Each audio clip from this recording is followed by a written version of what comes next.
बहुत बढ़िया, बहुत अच्छा चल रहा है। कोरोना वाला रैप काफी सही था, बहुत डीप था। हाँ, वो ना मुझे ऐसा लगा कि यार हम लोगों को ना आगे आना चाहिए इस चीज के लिए, क्योंकि अभी जो दुनिया में हो रहा है, जो क्योंकि अमेरिका, इटली दुनिया के बेहतरीन देश हैं हेल्थ के मामले में, अगर वो नहीं ये चीज संभाल पाए तो इंडिया के पास इतनी हेल्थ की फैसिलिटी नहीं है और ये देश में महामारी फैल गई तो पता नहीं ये किधर जाएगा। तो मुझे यही लगा सब कोई कर रहा है, मैं अकेला नहीं कर रहा, तो बस एक छोटी सी कोशिश है कि शायद लोग इससे कुछ सीख सकें या आगे चल के अपने घर वालों को या अपने दोस्तों को बताएं कि ऐसा नहीं करना चाहिए। मेरे को पर्सनली ऐसा लगता है कि तुम शायर पहले हो और फिर रैपर हो, पता नहीं क्यों। बिकॉज जिस तरह वो रैप और शायरी का जो प्लग इन होता है, मतलब एक गाने में, वो बहुत कम लोग कर पाते हैं, मतलब उसको जस्टिस कर पाते हैं। क्रिएटिंग में शायरी बहुत जन ऐड करते हैं, स्पेशली रैप में होता है, लेकिन जब वो एक गाने को जस्टिस देना हुआ रहता है, I think you are one of few artist जो उसको जस्टिस दे पाते हैं। इज इट ट्रू कि मतलब शायर पहले से थे और फिर रैप की शुरुआत हुई? मैं बताता हूँ भाई, शुरू में ना मैं रैप लिखता था, जैसे सब करते ना, तो जिंदगी में कुछ बहुत चीजें सीखी, हालातों से सीखा, तो एक ना डेप्थ आ गई। ओके। जिससे मैं थोड़ा शायराना हो गया। देन मैं अपना सूफीज्म पढ़ने लगा, तो बहुत सारी चीजें पढ़ने लगा। तो हाँ, मैं कह सकता हूँ कि एक रैपर से पहले मैं शायर हूँ। मुझे शायरी बहुत अच्छी लगती है। शुरू मैंने एज ए रैपर ही किया था, बट धीरे धीरे मैं शायर में तब्दील होता गया। मतलब वो चीजें पढ़ के मुझे इसमें ज्यादा मजा आने लगा। तो मैंने अकेली अगर मैं शायरी करूं तो वो शायद कम लोग ही सुने, तो मैंने कहा ये म्यूजिक से मैं अपनी शायरी सुना सकता हूँ। तो rap is all about rhythm, poetry. तो पोइट्री जो है बस वही है मेरा मेन शब्द। सही है भाई। भाई इसी बात पे कुछ हो जाए, कुछ छोटा मोटा कुछ। क्या सुनोगे आप?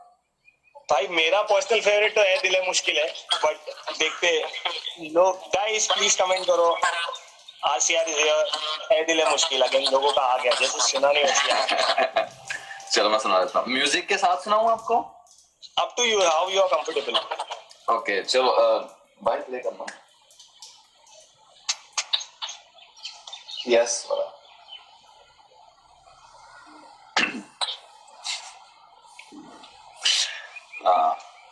कर रहा है। दिल मुश्किल आपको सुनाते हैं। बहुत सारे लोग नीचे फेक लव है, दिल मुश्किल। उसके बाद भी मैंने हसल के बाद भी गाने निकाले हैं। पप्पा आजा मैं आपको, अगर आपकी चाहत है दिल मुश्किल सुनने की, तो दिल मुश्किल ही आ रहा है कमेंट में। जी जी जी जी।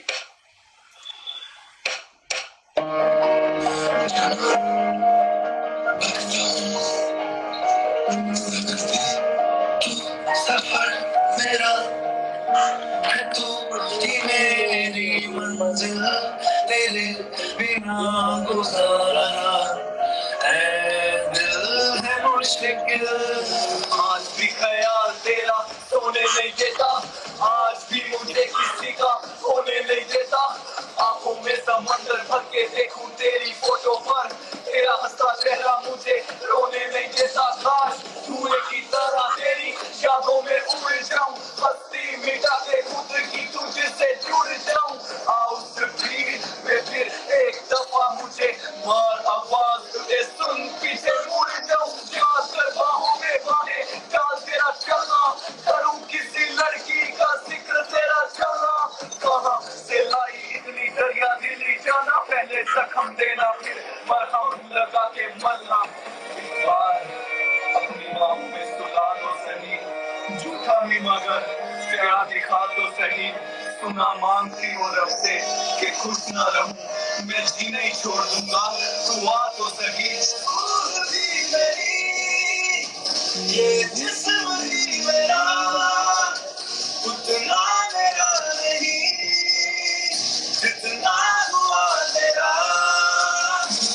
फोन पे मेरे मैं फोटो को तेरी लगा कर हटा दूं, लिख के तुझे मैं रोज मैसेज सेंड बटन दबा दूं। जाते जाते दिल को मेरा वापिस कर जाती, तेरे इश्क में जलने से अच्छा मैं खुद को मिटा दूं। अब नहीं आंखों के रस्ते जान जा रही है, तेरा मुझसे मिलना पाना मेरी रूह खा रही है। रब ना करे किसी को मौत आए ऐसी, जिस कदर जाना तेरी याद आ रही है। और रात बदुआ की जो अब लग चुकी है, उम्मीदें सो गई, बेबसी जग चुकी है, कैसे कहूँ मुझे तेरी साथ नहीं आती, खत्म हो चुका हूँ बस नब्ज ना रुकी है, सच मेरी जगह को बता दी तुझसे कोई गिला नहीं, दिल चीर दिया तेरे क्या मेरी कदर फिर कभी सिला नहीं, जीने मरने की तेरे साथ का एक रस्म में निभाई थी रस्में, और देख किस कदर में हो गया बेगाना तेरे सहरा है और तुझसे मिला नहीं, और कितना लिखूं मैं तेरी याद में, कोई दम नहीं मेरी फरियाद में, रूह भी मुझसे मेरी छीन के ले गई, मैं न रहा तेरे बाद में, क्या बात है भाई, क्या बात है गाइस। फायर भेजो, हार्ट भेजो, लव भेजो, थम्स अप भेजो, सब भेजो आरसीआर के लिए। बहुत बढ़िया भाई, बहुत बढ़िया भाई। मतलब मैं ऐसा सोच रहा हूँ कि जब ये गाना लिखा तुमको पता था इसका रिस्पॉन्स मतलब लिटरली मतलब आग की तरफ फैलेगा, मतलब ये अलग लेवल पे पहुंच गया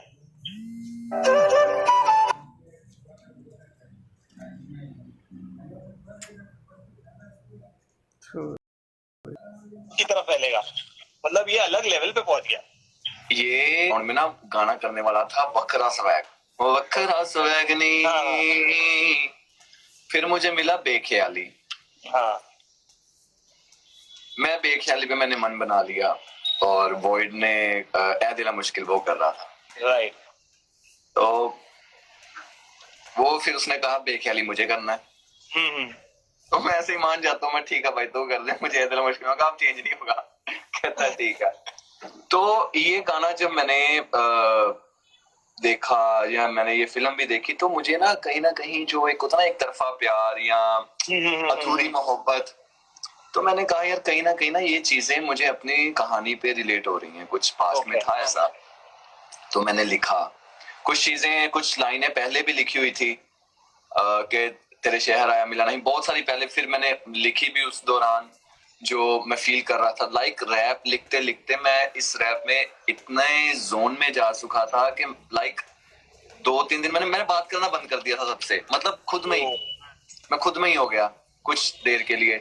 और फिर जब MTV की टीम सुनने आई तो मैंने ये रैप सुनाया, और मैंने कहा मुझसे गाया नहीं जाना, क्योंकि एक चीज होती है ना जो आप पे हावी हो जाती है ना, वो फिर आप उसमें अपने इमोशंस डाले तो वो इतनी भारी वो चीज हो जाती है कि आपको फिर डर लगने लगता है।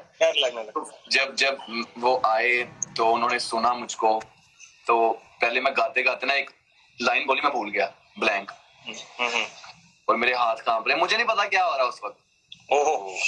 मैंने रैप खत्म किया, जो टीम थी MTV देखा हूँ वो सामने बैठ के रो रहे हैं, रैप सुना उसी वक्त, तो उन्होंने मुझे गले लगाया, मुझे प्यार किया, तो मैंने उनको बताया कि ये कुछ अपना पर्सनली है, तो बहुत उन्होंने प्यार किया, तो उनको बहुत उम्मीद जागी उस वक्त।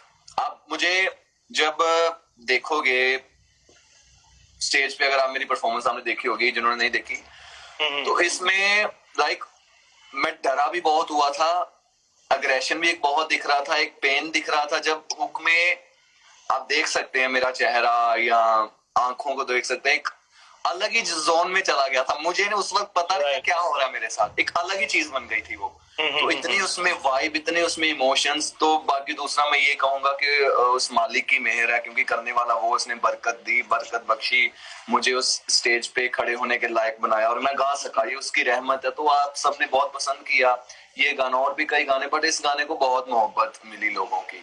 बिकॉज कैसा ना कि आप तो वहाँ पे शो पे रहेंगे, सेट पे रहेंगे, बट उसके बाद शो तो शुरू था, लेकिन यहाँ पे जो तहलका मचा है, मतलब टिकटॉक पे बोलो, मतलब लोग डांस कवर बना रहे, म्यूजिक कवर, मतलब इतना मतलब बोलते ना, एक तुमको एक चीज रहती है कि जो दिमाग में ऐसा बस जाती है। तो आई थिंक मेरे लिए स्पेशल तो ये रहेगा कि ये गाना मैं हमेशा कभी नहीं भूलूंगा, बिकॉज वो एक ऐसा था कि यार मतलब क्या क्या कर दिया इसने स्टेज पर, ऐसा हो गया, ये अमर हो गया गाना।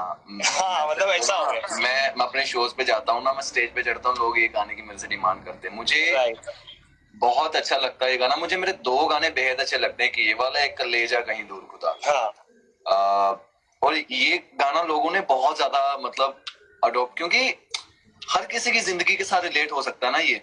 एग्जैक्टली इंसान को अपना पास्ट याद आ जाता है, जैसे रफ्तार भाजी ने, मतलब जब मैं ये गाना गा रहा था तो आप देख सकें वीडियो में, रफ्तार भाजी ने अपनी जैकेट उतार दी थी, राइट, और मतलब ऐसे ऐसे कर रहे थे कि ये क्या बोल रहा है, ये क्या बोल रहा है, ये कैसे कर रहा है, क्यों कर रहा है ऐसा, है ना? एग्जैक्टली। तो ये चीज होती है।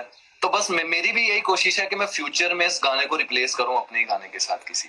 ओहो क्या बात। मेरी अब ये थिंकिंग है कि यार ये बहुत मैंने लाइक एक दे दे मार्क सेट कर दिया है ना, तो अपना कोई ओरिजिनल में गाना जो ये तो मैंने लिखा, ये भी मेरा ही है, बट अब इससे ऊपर एक मुझे सैड देना है, वो शायद आएगा जिंदगी में, कोई अब हादसा होगा या कुछ अधूरापन या कुछ चीज होगी तो वो एक निकल के आएगा, या तो देखते हैं क्या फीलिंग्स हैं क्या नहीं आएगा वो भी।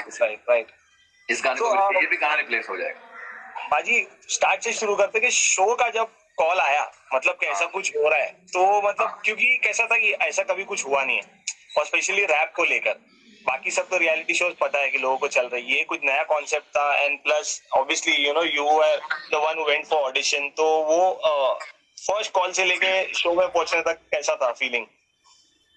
मुझे ना फोन आया, तो पहले तो ये कि अपने रैप ऑडिशन दिए मैंने, मैं ऑडिशन देने गया रूम में, तो नर्वस था, बहुत सारे रैपर्स थे क्योंकि पता नहीं 5-6 लाख लोगों, पता नहीं कितने लोगों ने इसकी एंट्रीज भरी थी, तो उनमें से डर तो था, बट ये ना कहीं अपनी काबिलियत पे भी भरोसा था, और यू नो मेरा क्या सीन है, मैं बिलीव बहुत है मुझे खुद पे और अपने से ज्यादा भी उस मालिक पे, तो अपन मेहनत करने पे बिलीव करते हैं, और उसी साल में मेरा MS धोनी के लिए भी आया था, तो मुझे ये था कि नहीं यार अगर मैं कर रहा हूँ तो मैं कर सकता हूँ ये, तो मैं गया, मैं सिलेक्ट हो गया, मुझे कॉल आया कि आप सिलेक्ट हो चुके हो। ओके। तो देन मैं होटल में गया, इसके पीछे ना एक बड़ी कहानी है, इसके एक साल पहले मैं एक और रियलिटी शो में था, शायद आपको पता ना हो। पता है मुझे, बट यहाँ पे नहीं, हाँ, एक और रियलिटी शो पे था, तो वहां से मैं जल्दी बाहर हो गया, मैं टॉप 9 तक गया, मैं वहां से मैं जल्दी बाहर हो गया, तो होटल वही था। ओके। होटल वही था, और जब मैं वापस गया, जिस दिन मैं बाहर हुआ उस दिन भी बारिश चल रही थी, जिस दिन मैं गया उस दिन भी बारिश, एक साल बाद, तो वही जगह पे आया, और मतलब जिस दिन मैं बाहर हुआ ना उस होटल से, तो मैं बैग पकड़ा अपना और मैं जा रहा था, और मैं मुड़ के होटल को देखा, मतलब मेरा जाने का मन नहीं था उस वक्त उस जगह से। क्या बात मेरी आंखों में मतलब आंखें गिली थी, और मुझे बाकी सारे दोस्त रिहर्सल पे गए थे, मैं अकेला था, आई वाज अलोन रूम में, और मैं ये कह रहा हूँ कि मुझे मुंबई छोड़ के जाने का मन नहीं है, मैं जबरदस्ती जा रहा हूँ, मुझे ये जगह छोड़ के, मैं देखा मुड़ के, मैंने मेरी आंखों से आंसू निकले, मैंने बैग पकड़ा, मैं बैठ गया कैब में, और मैं वापस अमृतसर एयरपोर्ट से, तो वो एक ना दिल में चीज रह गई, अधूरी चीज रह गई, और फिर मेरा सपना हुआ मुंबई आने का, फिर मैं मुंबई आया, मुझे किसी ने फोन करके बुलाया कि आप आ जाओ, मेरा दोस्त ही था, मतलब अपना, मतलब बहुत अजीज था वो, तो जब मैं एयर स्टेशन पे पहुंचा तो उसने फोन उठाया नहीं मेरा, और मैं 2-3 दिन ऐसे ही भटकता रहा।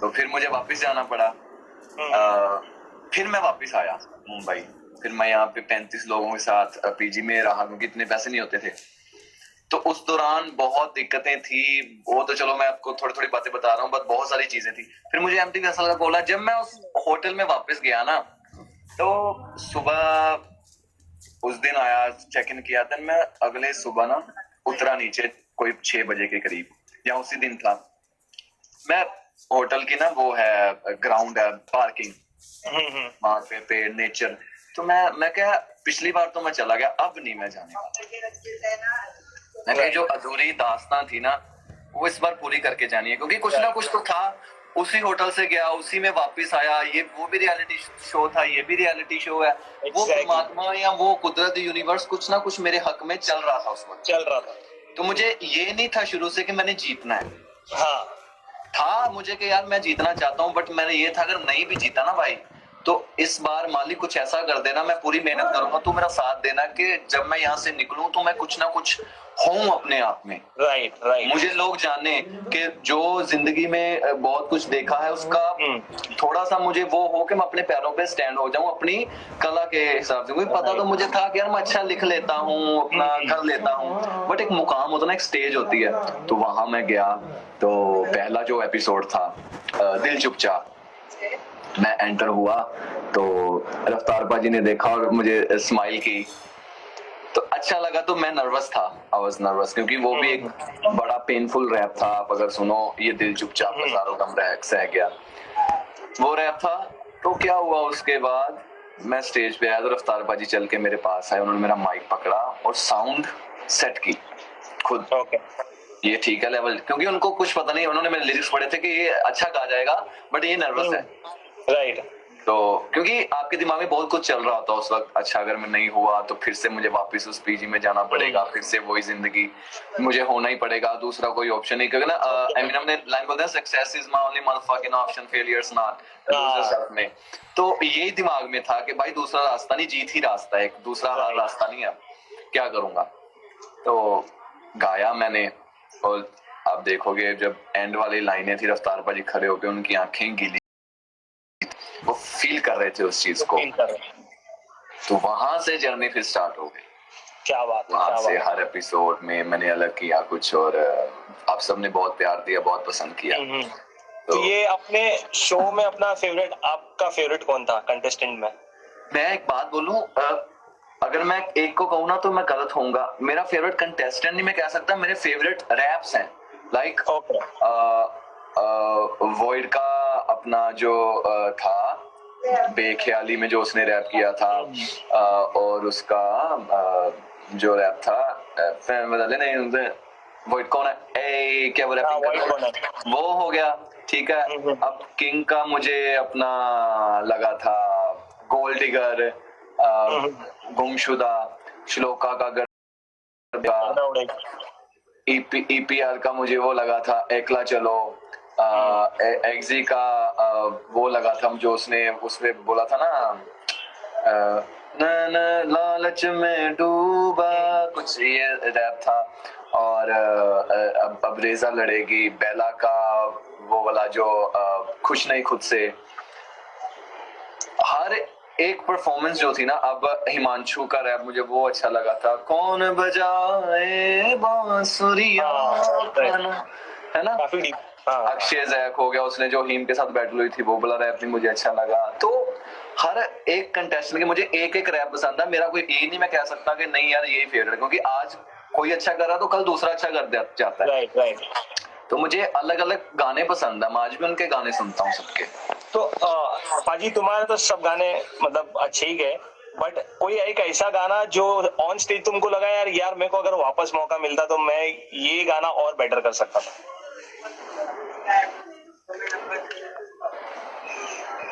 हाँ, जो मैंने फाइनल में गाया था।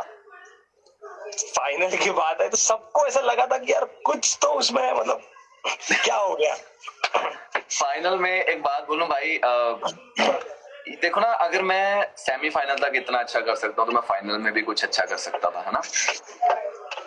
वो मैंने ऐसे फन में लिखा कि मैंने सोचा कि यार मैं ना कुछ अलग सा करने की ट्राई करता हूँ, बट ठीक है, मतलब वही होता है अलग, जो अलग से अलग मैंने करने की ट्राई की। और जो इतने अच्छे लड़का, मैंने खुद बाद में सुना तो मुझे खुद रियलाइज हुआ कि यार ये शायद डिसीजन सही नहीं था, क्योंकि यार इंसान भगवान नहीं होता है ना, गलतियां सबसे होती हैं। एग्जैक्टली। तो वो शायद एक मिस्टेक थी कि मुझे वो रैप अच्छा था, मैं आज भी शो में गाता हूँ, लोग पागल होते हैं, बट वो एज ए फाइनल कंपटीशन के लिए नहीं था, फिनाले के लिए वो नहीं था। तो वो हो गया, वो एक गलती थी। तो मैं ना जिंदगी में कभी रिग्रेट नहीं करता, अब जो हो गया ना भाई वो बदला जा सकता। शायद जितनी मोहब्बत मुझे मिली है हसल में, मुझे नहीं लगता किसी और शायर को या किसी को मिली। मुझे बहुत प्यार मिला लोगों का, मैं जहां भी जाता हूँ मैं बता नहीं सकता, बयान नहीं हो सकती, कहते ना कुछ चीजों के लिए शब्द नहीं होते। एक शायरी बोल दो उसी बात पे।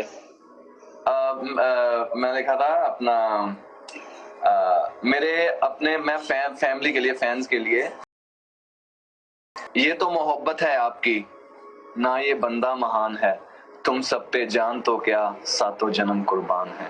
क्या बात है, क्या बात है, क्या बात है, क्या बात।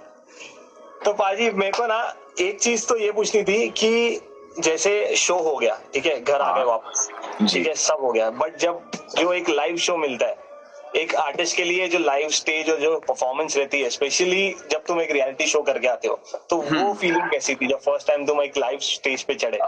मैं गया दिल्ली से, मैं अपना यार मुझे ना मैं बताऊं, दुबई में जब मेरा शो हुआ, दुबई की सड़कों में चल रहा हूँ, वहां लोग मुझे पहचान रहे हैं, वहां मेरे साथ फोटो ले रहे हैं। शेख जो हैं, जो लिबास, मैं भी शेख वाली ड्रेस डाल के घूम रहा था। मुझे बड़ा शौक है यार इन चीजों का, शेख की ड्रेस डाल दी है ना, तो मैं घूम रहा हूँ।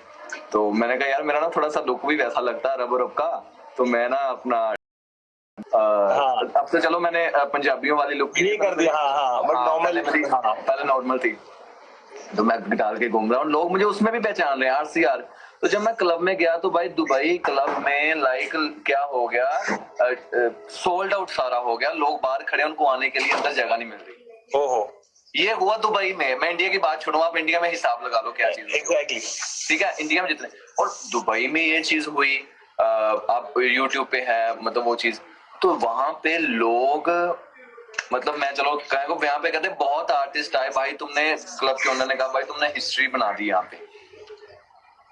कहते यहाँ खड़ा नहीं होता कोई किसी के लिए भाई, तेरे एंड में जब लास्ट में सबने खड़े होकर तालियां बजाई और लोगों की आंखों में आंसू भी थे कि तुम जा रहे हो। मुझे नहीं पता ऐसा क्या किया या क्या नहीं, बट अपने अल्फाज है, अपनी शायरी या अपने गाने, क्लब वाले भी लोगों को अच्छा लगा। और उसी क्लब वाले ने मुझे 1 महीने बाद फिर बुलाया दुबई। क्या बात है।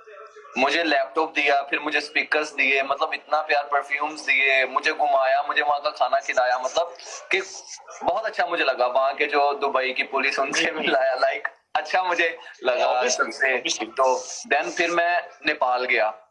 ओ भाई साहब, नेपाल तो मैं स्टेज पे गया, वहां का क्राउड इतना था, लाइक फ़ारेनहाइट क्लब था जहाँ पे सब क्लब भरा हुआ पूरा, लोग पे लोग चढ़ रहे हैं। और मुझे इंडिया में तो बहुत मोहब्बत मिली, और इंडिया के बाहर भी मुझे बहुत मोहब्बत। आप मेरा दुबई असम का देख सकते हैं। लोग गाड़ियों में चढ़ गए, ये चीजें, मतलब जब मैं स्टेज पे खड़ा होता हूँ तो मैं देखता हूँ लोग सामने चिल्ला रहे हैं। कभी कभी अपने आप ना खुद में छोटा महसूस करता हूँ मैं, कि शायद मैं इस लायक नहीं हूँ, शायद मैं इस काबिल नहीं हूँ। इस मालिक की मेहर ज्यादा है, उसकी रहमत ज्यादा है। तो बस मेरे दिमाग में यही घूमता है कि बस ये ऐसा ही रहे, लोग ऐसे ही प्यार करते रहे, मैं भी अच्छा लोगों को निराश ना करूं, और अच्छा कंटेंट और अच्छे गाने जो उनको चाहिए मैं वो दूं। बस ये रहता। बहुत अच्छा एक्सपीरियंस था। डर मुझे नहीं लगा, डर मुझे हसल में लगा था पहली बार। अब बेखौफ होके स्टेज पे चढ़ते हैं और उस मालिक की मेहर से फाड़ देते हैं। कोई तो एक ऐसा, जो एक नहीं काफी रहेंगे फैंस जो ऐसा दिमाग में छप गए, ऐसी कोई चीजें की जो मतलब यार ये क्या कर दिया मेरे लिए, मतलब ऐसा कुछ कोई इंसिडेंट्स याद है जो ऐसा दिमाग में? यार बहुत सारी चीजें हैं। एक लड़की थी, जब मेरा नेपाल शो था, वो लड़की ने कभी प्लेन में ट्रेवल नहीं किया, और वो जॉब करती है कहीं, उसकी 10-20 हजार सैलरी होगी, ठीक है।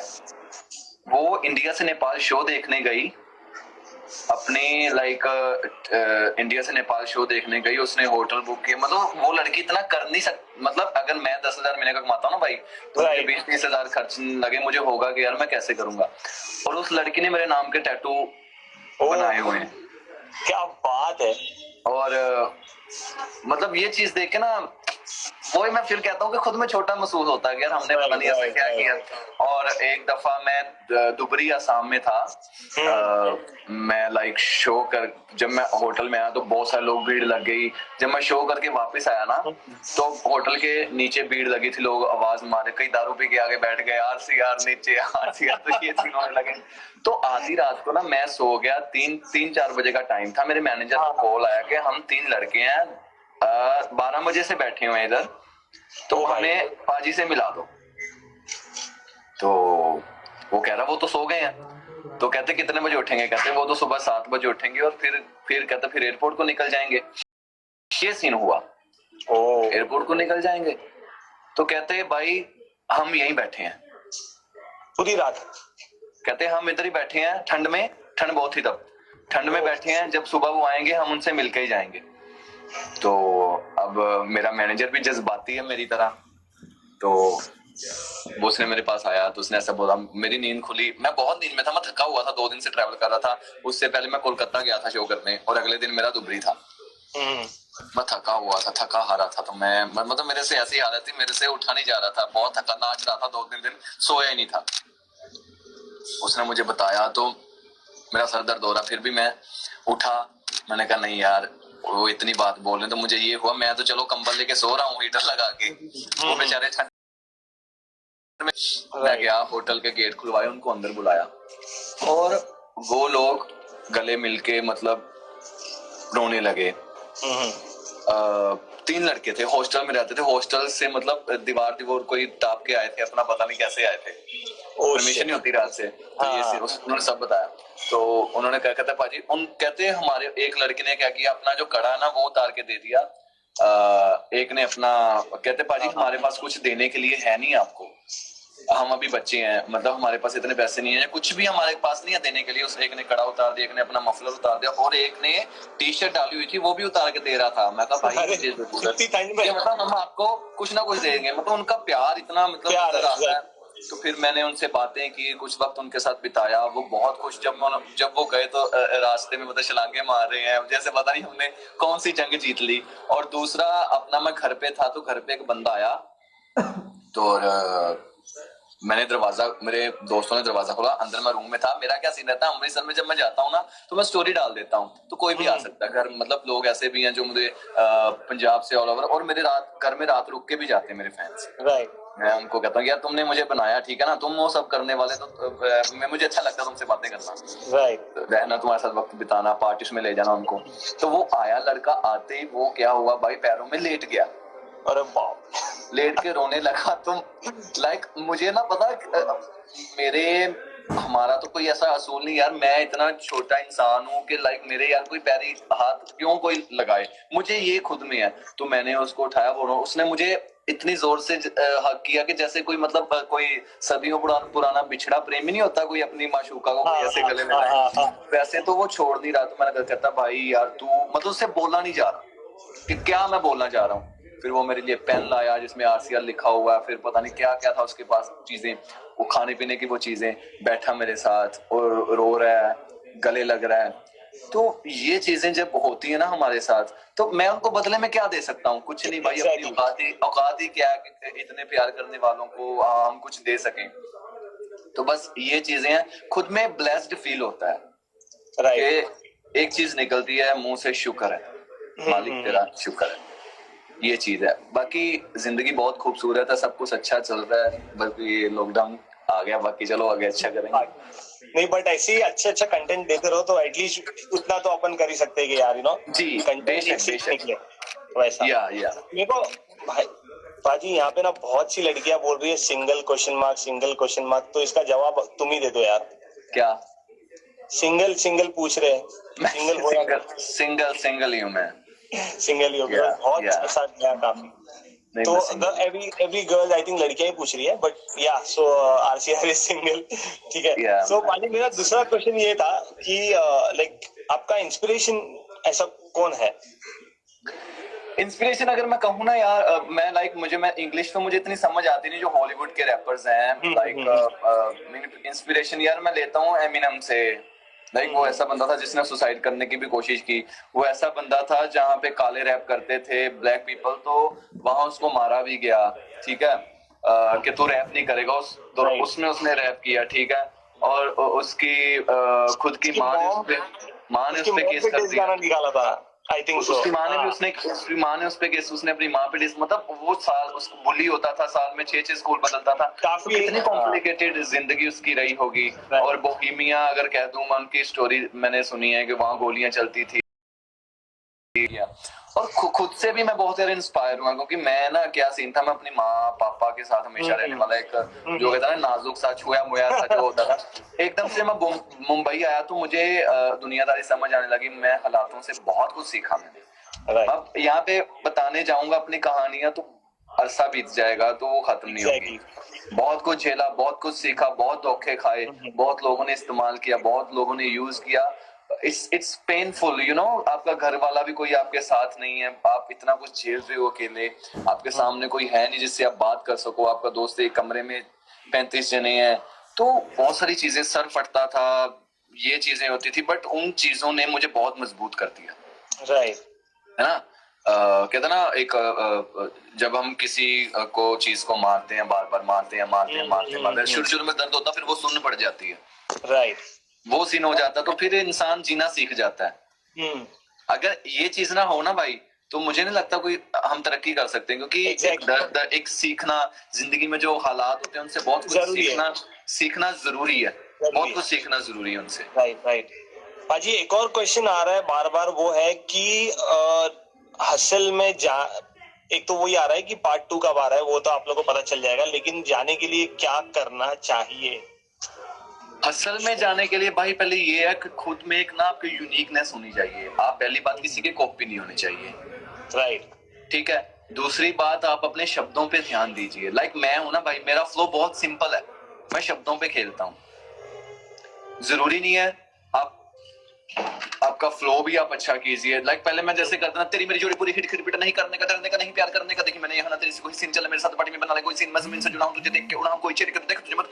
अब मैं ये चीजें नहीं करता, क्योंकि मैं कर चुका हूं 2-3-4 साल पहले। अब मैं कुछ और ही ट्राई कर रहा हूँ, है ना। पहले मैं ये चीजें करता था। सब कुछ करना जरूरी है। आज भी मुझे जरूरत पड़े, अगर मैंने नहीं पता मैं खत्म मैं जाना आगे मैं खत्म मैं तक मैं कितना मैं काम ना कितना राम तई करते सर मेरी कलाम सलाम जे भी कोई दे बे दोष, मतलब खेलना, वर्ड प्ले, सोच ले खोज ले, नहीं तो मोच ले, खत्म ना होंगे जो तेरी है चोच ले, नोच ले मुझे दबोच ले, बोझ ले दिल से मेरा तो सोच, है ना।